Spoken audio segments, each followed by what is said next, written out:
ปีเตไปเศร้าอยู่จำใบตองแห่งเลิงปีเตเซอเข้ากินหมน้องเฮยยุ่มและนางเฮยใจเอ้ยหมไม่เศร้าต้นเลวเฮินข้าฝนโหดจึงก่อนางเตอำโกใบตองแห่งเลิงน้องเตเซอเข้ากินหมตำจังยุ่มและใจเอ้ยบ่มีใจหิมจำอยู่ในต่างจมแต่เกิดหิมโจปานปอน้องเป็นเหล่าใจเตคำเป็นเลินปอปีเป็นเลินนางเตคำเป็นลาวหักยาวยาวเฮาเตต้นจูกันใจเอ้ยสั่งข้าวยำบนหึงนางโกหักปีใจยุบยอมน้องกว่าใบ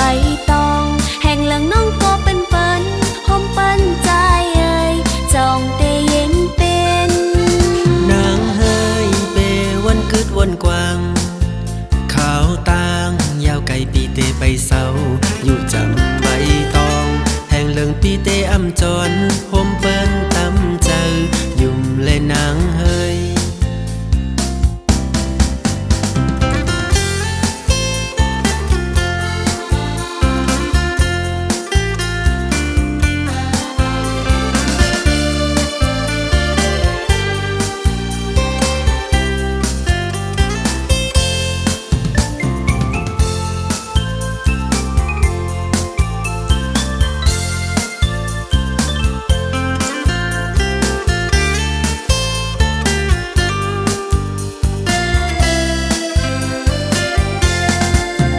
บ่มี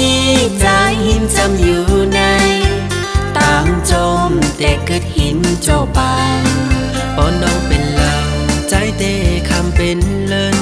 ปอปีเป็นเลินนางเตคำเป็นลาวหักยาวยาวเฮาเตต้นจูกัน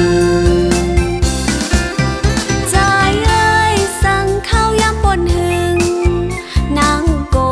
หักปีใจยุบยอมน้องกว่าใบ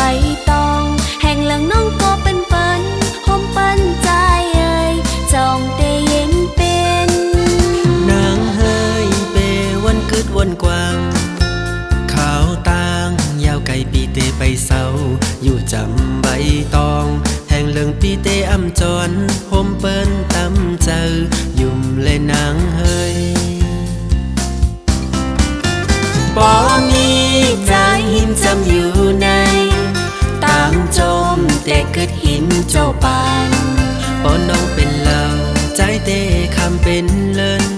ปอปีเป็นเลินนางเตคำเป็นลาวหักยาวยาวเฮาเตต้นจูกัน